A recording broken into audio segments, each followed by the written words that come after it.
What's going on, guys? Welcome to the Polarity Fitness bulking series. Today I'm hitting workout A, which is some bench press, some Romanian deadlifts, some weighted pull-ups, some lateral raises, some tricep extensions, and some calf raises. So I didn't film my last workout A because it was my birthday and I was running short on time. I was heading off to a dinner, so I didn't have time to record it for you guys.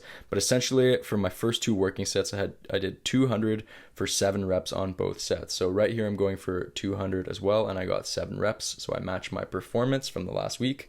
And the next set, I'm not going to spoil it. You guys will have to see. And yeah, we'll get into it. Hope you guys enjoy this. So something I've been introducing recently that's been super powerful for me is general warm-ups. So generally speaking, I typically stick to just doing specific warm-ups where I do a couple warm-up sets for the actual exercise I'm doing. But recently I introduced just general warm-ups where I basically go on the treadmill, do 5 minutes of low intensity cardio where I do a little bit of walking, a little bit of backwards walking for the knees. And I found that to be pretty helpful. I don't know if it's just because I deal with stiffness and inflammation problems or if it's just really helpful for training. But a lot of times, especially if you live in a colder climate like Canada, a lot of times your body's just not warm enough to get into intensive training right away. So I used to think doing general warm-ups was a little bit of a drainer in terms of getting you more fatigued and kind of putting a dent in your ability to train hard on your sets. But if you do 5 to 10 minutes of a general warm-up before you start training, I find it really primes the central nervous system. It gets your body really, really warm. So you basically do a light form of cardio, whether it's just walking on the treadmill, maybe doing some backwards walking if you have knee stiffness, knee problems, maybe doing a little elliptical or anything to just kind of get the heart beating, get the blood flowing a little bit, and to start breaking a sweat. So I find once I've broken a little bit of a sweat within 5 to 10 minutes of some sort of low intensity cardio, I find my training goes much better after that because my body's really warm and I'm mentally and physically prepared to start getting into some training. So I found that to be pretty useful. And I like to train with sweaters. I've realized sometimes between sets you get a little bit cold and your performance drops a tiny bit, and you're the set doesn't feel quite as smooth.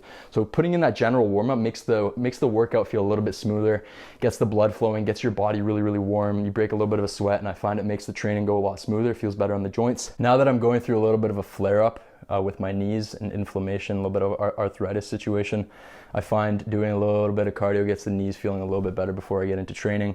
Still not really having any success with something like squats, but thankfully been able to do Romanian deadlifts, trap bar deadlifts. So if you're really young, I shouldn't need to do fucking general warm-ups, but I do. So they help me quite a bit. But if you're slightly older, if you live in a colder climate like me, it definitely helps to get that general warm-up. If you don't need it though, don't feel like you have to do it. It's optional.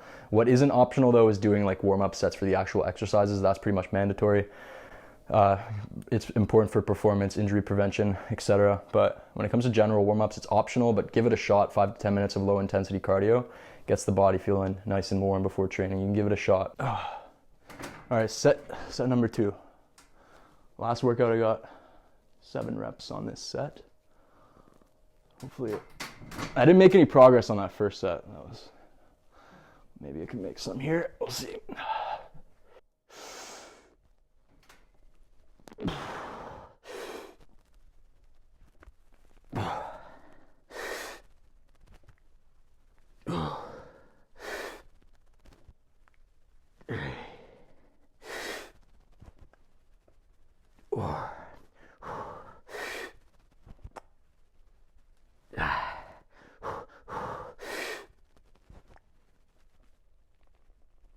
Thanks. Oh. So it's really interesting, guys. I actually dropped down on that set. So last week, I believe, I didn't film the workout because it was my birthday. I didn't have time. I was heading off to a dinner with my family. So I didn't film that, but I got 2 sets of 7 with 200 pounds, and it was a great, great workout. In this workout, I just dropped down to 6 reps on the second set. And so this is really ironic because this morning I was writing this new module for the Herculean bulking program. I was talking about how the long road is the fast road. And this is probably something you guys have heard me say a few times in some of my videos, but one of my biggest training regrets and something that I wish some sort of wise mentor would have told me when I was beginning my training journey is that the long road is really the fast road when it comes to weight training. And so a lot of people that I was following at the time kind of made it seem as though you have to progress in every single workout. But the truth is, guys, beyond the first 6 to 12 months of training, progress is not fast. It's very, very fucking slow. And the old proverb, slow and steady wins the race. Although fitness is not a race, it's more of a marathon. This saying is so true. I wish someone would have told me this, guys, because I was under this idea that I needed to make strength progress in every workout. If I didn't make progress in every workout, then I needed to change something, or I needed to like somehow make it go quicker. It just doesn't work like that, man. It just does not work like that. You have to be patient. Like slow and steady and consistent progress wins the race. Or you guys have heard me say in some of my other videos, like when it comes to like high intensity training and training cycles, you guys have heard me say that like when you try and rush the progress, when you try and push faster than your body can actually adapt, and you become a slave to poundage progression, you quickly hit this wall. There's like a built-in natural cycling process where Mother Nature forces you to back off because you pushed beyond your body's ability to actually gain strength. And this doesn't work in the long term, man. It really doesn't. If you can embrace a slower but more consistent, steady rate of progress, you'll succeed in the long run, because guess what, guys? It seems like it's nothing spectacular in the short term, and this is also why I'm a fan of microplates. But this slow and steady progress seems like it's nothing in the short term, but over the long run, you actually make way better progress. I know I'd be so much farther ahead in my physique progress, in my training journey, if I would have applied this sort of wise approach, because even if you make really fast progress for short periods of time, it's going to be followed up with stagnation, regression, or even injury, like has happened to me many times. Whereas if you take a slow and steady path to progress, it won't seem spectacular in the short term, but over the long run, you'll actually have had way more consecutive progressive workouts, because you wouldn't have to have taken breaks from training because you got injured or you stagnated for a long period of time. Right? Like for example, on that, like I could have gotten, my ego could have gotten in the way. I could have been pissed off at, like when I was hitting that 6th rep, right? I could have been like, fuck, I got 7 last week. I need to get 8. I need to strive for progress. I fucking left it there. Whereas the younger version of me would have been like, well, like sure as fuck knowing that I wouldn't have got the 7th rep there because it was a grinder. And this is something you learn with time, by the way. A lot of times even I still fuck up the rep because I think I have it, but really I don't. My ego gets in the way. The ego is the enemy when it comes to training. It felt like I probably used to like, I would have went for that 7th rep and I would have not gotten it, and then I would have set myself back even further. But now that I left it there's a higher chance that I'll actually progress from this in the next workout. So one of the worst things you can do, guys, is not practice the art of conservatism. And this is something that comes with time and wisdom. You're gonna over time learn your body. You're gonna know like when it's time to like rack the bar. You're gonna know whether it's a day when you wake up and you shouldn't train even though you're supposed to. This shit comes with time, and it's so important. Mastering the art of conservatism is key for drug-free lifters, because we don't have that same recovery ability. We can't like push ourselves, bury ourselves into the ground and still make progress and still gain muscle, gain strength. We have to be very fucking careful with how far we push it, because if we push ourselves beyond our ability to recover, if I would have went for that 7th rep and failed it, I would have regressed. I may have even injured myself. Who the fuck knows, right? And that's the kind of shit that comes with time, that you'll learn with time. Like I only recently just started to like actually practice this myself, because recently I would like, my ego would get in the way. I'd try and push reps and grind reps that I know I shouldn't have, that would have set me back even farther. The long road is the fast road, guys. Focus on making that slow and steady progress, and do not think that you have to fucking progress in every single workout. More often than not, it's going to be every other week. And even if it's not, like as long as you're seeing that upward gradual progression month by month, then what you're doing is working. If you don't see progression at all, then your training program's fucked and you're probably doing too much volume, or the other recovery factors are not in good order. Maybe you're not sleeping enough, maybe you're not resting enough. You're doing too much volume in the gym, you're pushing yourself too hard. This is all like stuff that comes with wisdom, and this will be a lot of stuff that I'm including in my program now that I didn't have in there before. But like learning the kind of the art of conservatism, knowing when to hold back, knowing when to not push it so hard so that you can maintain a steady rate of progress. It's so key, man. And knowing how to cycle your training, know when the training cycle's done, when you've milked an exercise dry for the time being, or you milked a training cycle dry and then you need to reset things. All these different things are so fucking important, man, because ideally, guys, we would train as often as possible with the biggest weight increments, the biggest weight jumps, and we train as hard as possible, as frequent as possible. But in reality, the fastest possible route is very slow for drug-free people, and that's why we need to practice things like conservatism and training cycling, and not training beyond our ability to recover. So now I'm gonna rest and then get into the last set of incline bench. I'm still messing around with this straight set style. So I don't know.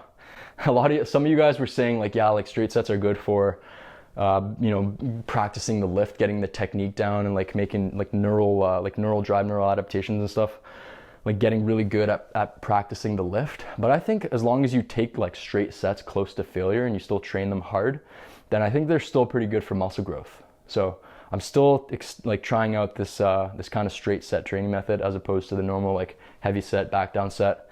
But yeah, I'll continue to keep you guys posted with it. So far, so good. I've been making pretty consistent progress across my lifts. All right, well, I'm curious how this set's gonna go here, guys. I got 165 for 11 on the last workout. So see what I can do here. Fuck.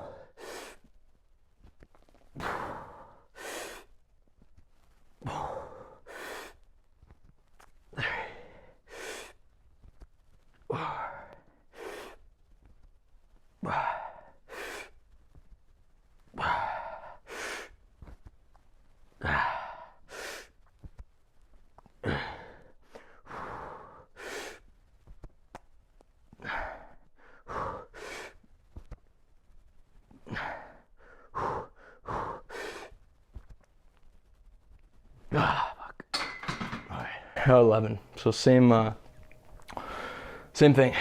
So now I'm gonna rest a little bit, get into some Romanian deadlifts. Something that I was so oblivious to on bench press for the longest time is how important it is to drive your legs into the ground. Like when you're fucking focusing on pressing the weight, you kind of forget that the bench press is actually a full body movement. It really is. Like you have to fucking drive your feet into the ground as hard as possible. Like if you're in the middle of a set and you're not driving your feet against the ground, the bar does not move as quickly. Like compare that to the next rep. If you drive your legs into the ground, you really activate your entire body. The bar moves so much quicker. Creates that kind of irradiation effect where like even when you're like squeezing the bar really hard, that's another thing, like squeeze the bar super hard and it brings more muscle into the equation. It kind of brings in the forearms, brings in more of the triceps. It recruits a lot more muscle in the body and makes you stronger. That's the same thing with like dips. Any sort of press, like squeeze the bar as hard as you can. You'll find yourself 10 times stronger. It's a concept known as irradiation. It's pretty interesting.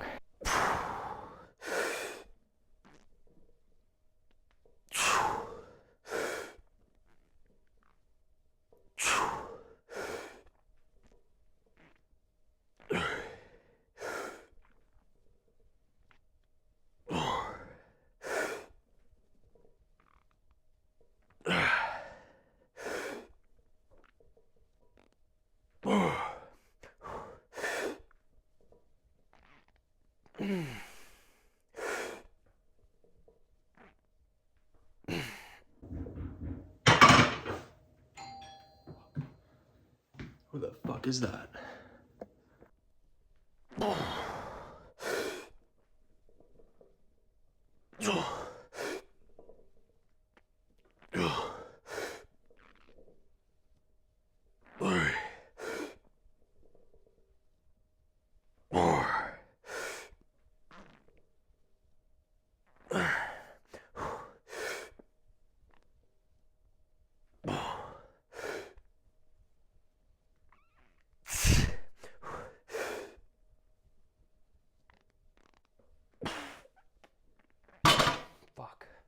So I'm going for 57.5 pounds attached for 2 sets here for my first 2 working sets. This is going to be personal record if I get. I'm going to aim for 6 reps on both sets.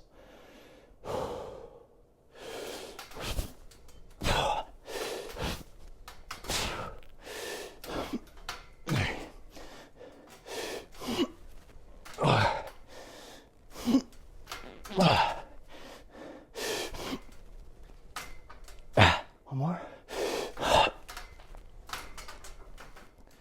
All right, it's good progress. One more rep than I was expecting.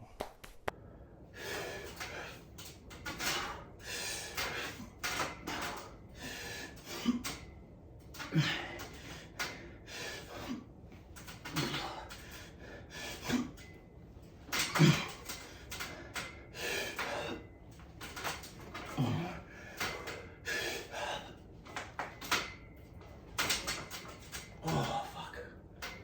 Oh, 7 reps. So guys, don't take this as like my final consensus, but I definitely find, especially on pull-ups, I think pull-ups very much benefit from like a top set, back off set approach. Don't really like doing the straight sets that much on pull-ups. Some of the other exercises I'm still thinking like, like I'm still kind of like, okay, like, you know, it is kind of working. Something like pull-ups though, I find like if you go really hard on a set, it's kind of hard to keep that same performance on the second set. Like if you go really fucking hard, like if you know, like one top set followed by one back off set, I find it's almost inevitable that you have to take some weight off on pull-ups and chin-ups. It still works, obviously. You guys still see me making progress on it, but if we're talking like my preference, I think that's the case. Another training style that I'm gonna put to the test at some point is also basically, and I've done this for like a very short period of time and it actually worked pretty well. But essentially, instead of what I'm doing now, it's kind of like the opposite, where like right now I'm doing like 2 straight sets. Some of the exercises I'm doing just 2 straight sets, and then for like a couple upper body exercises like pull-ups, bench press, I'm doing like 2 straight sets followed by a lighter back down set to stimulate a bit more muscle growth. But I've also done this little training style once where I basically started with the heavy set, like my usual training style, like a top set, back off set, right?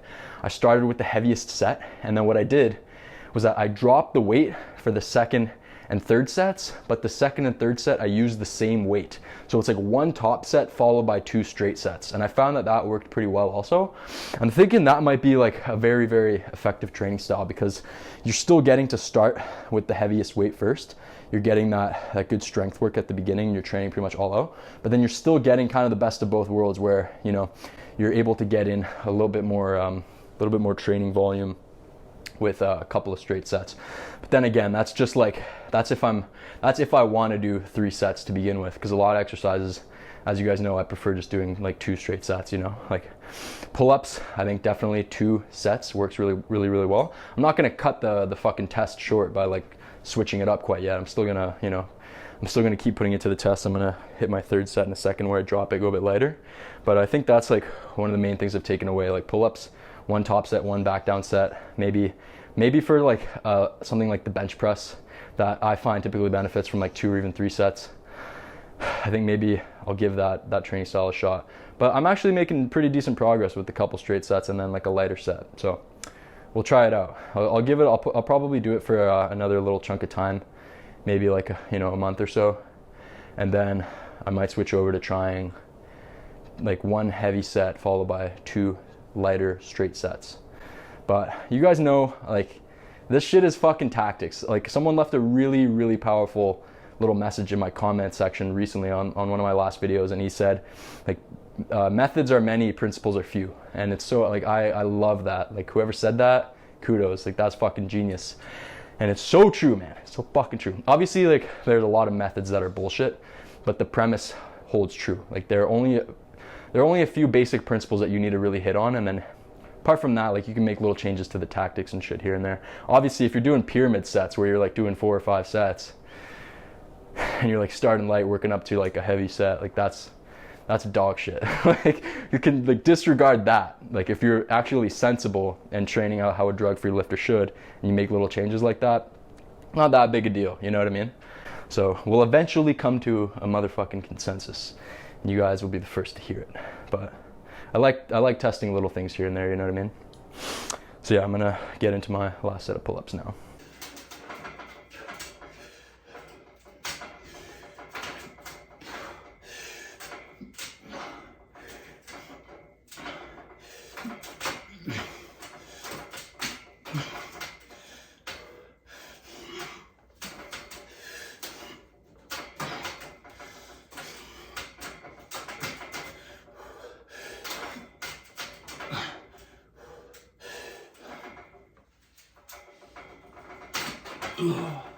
Fuck. It's 15 pounds attached for 12 reps. 12 painful fucking reps. Now to some icing. Put some icing on top of this cake here. With some isolation work, some detail work. This stuff's like the icing on top of the cake. What we just did is the fucking cake. It's the base, it's the foundation. Everything else is like, whatever, man. It's secondary, you know? It's important, yes, but you're never gonna get fucking jacked doing isolation exercises. Drug-free people, we need big, heavy movements that create a system-wide growth effect. The squats, the deadlifts, you know, The upper body heavy pressing movements, the pull-ups, those are the engines of growth throughout the body. You know, a lost concept in the pre-steroid era that super important, and this was totally the case for me, and I say this story all the time because it's that important. It wasn't until I started really prioritizing building the big muscular structures on my body that everything else came along. So you will actually respond better to smaller exercises once the big muscular structures of your body are growing. So for me, when I wasn't squatting and deadlifting and I wasn't building like, you know, my base, my legs, you know, my back, the big growth structures, nothing else came along despite me training the best upper body exercises, despite doing pull-ups, bench presses, dips, all this stuff, overhead pressing. My body never actually grew until I trained these big basic movements that overload and force your entire body to grow as one whole unit, because the body grows as one whole unit when you're drug-free. And in today's bodybuilding world where people are like, but like you don't need squats and deadlifts because they're not going to isolate any single muscle group on your body. Bro, like what the fuck are you talking about, man? Like this is the stuff that I fucking hate in the fitness industry. Like bro, who since when are squats and deadlifts bad exercises? Like what I do is what works for drug-free people. And sure, there are drug-free people with incredible genetics who can get away with these crazy high volume, high frequency training approaches. There are, don't get me wrong, right? And you'll see people like that in the comments, like, hey, like I've been able to train like 6-7 days a week. I'm hardcore. I still make fucking gains. It's like, bro, good for you. That doesn't work for the masses. I target the masses. My content is for the fucking masses. It seems niche, but it's not. This is what works for typical drug-free people, and I wish more people knew that. Like, it's very refreshing. Oh shit, I almost knocked this thing over. I got a comment recently, and this guy was like talking about one of my videos. He was like, this is what will work for 99% of people, because 99% of people are genetically normal genetics, no drugs, regular lives. This is what works for people who fall into that category, which just happens to be the great fucking majority of people. Okay? So before you like judge this approach, like, oh, you're lazy, bro. If I like, people think I'm lazy because I don't spend every day in the gym. Like, it's not that I'm lazy. It's that this is what works best. You know, it's that fucking simple, man. I guys, I'm hitting some lateral raises now. Let's get some extra shoulder work.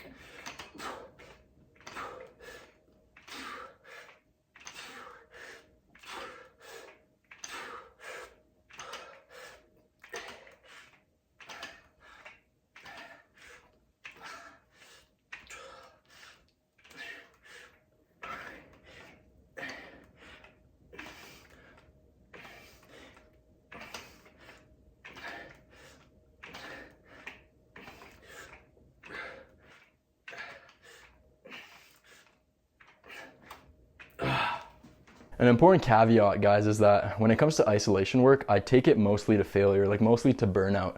I stick within a rep range still just to monitor my progress, but you don't have to be as careful with the failure on the isolation exercises, because more likely than not, every few months you're switching them anyways, just because sticking with the same isolation exercises for too long will cause overuse injuries. Because generally speaking, the bigger the exercise, the more like multi-joint exercises cause less overuse problems. But when you're like really, let's say you're doing like the same curl variation for like 6 months, like you're gonna start to feel it in your elbows, your tendons, you might get tendonitis, things like that. So you're already switching the variations of things like isolation exercises to begin with. So you can just fucking mostly take them to failure. Like some, like that wasn't failure. Obviously I could have kept going, but like burnout, you know what I mean? Like I kind of lost track of the reps.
Guys, I'm just about to eat dinner right now. Look at this absolute feast I cooked up. It's a lot of food, man. I'm kind of behind on my calories for the day just because I was working all morning, and then I went straight into that workout, and that workout took a long time. This shit's hot as fuck.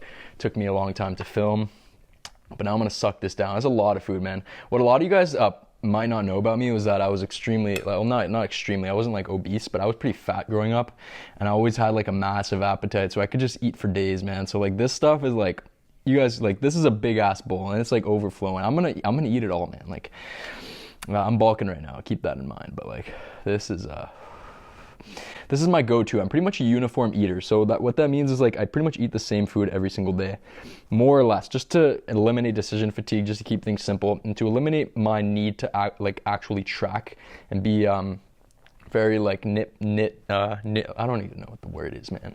To be very like strict with the stuff. When you eat the same thing every day, you can actually like be a little bit more flexible just because you've done it so many times, you've eaten the same meal so many times that you can just kind of eyeball it. So that's kind of my kind of approach. I still weigh like kind of this meal a little bit because like it's very easy to overdo things like rice, oil. So I still weigh it, but like you guys get the point. It's much easier to kind of know where you're at calorie-wise without having to constantly check like the apps, the tracking apps, and using the scale. But I eat this almost every day. It's like rice, some meat. I use various different types of meat, usually chicken breast or beef, sometimes pork tenderloin, which is really good. I mix that with rice, beans, broccoli, onions, garlic, and I just kind of mix it all together into this like monster mash, and it's super good, man. It's so much good nutrition in this meal, and it's super tasty. So yeah, I'm gonna eat this and then probably go for a walk. It's pretty late right now, but still gotta get those steps in. I can't go a day without getting my walks in, guys. My mental health will go to shit. Like I won't be able to fall asleep as easily. I need to get outside. But yeah, man.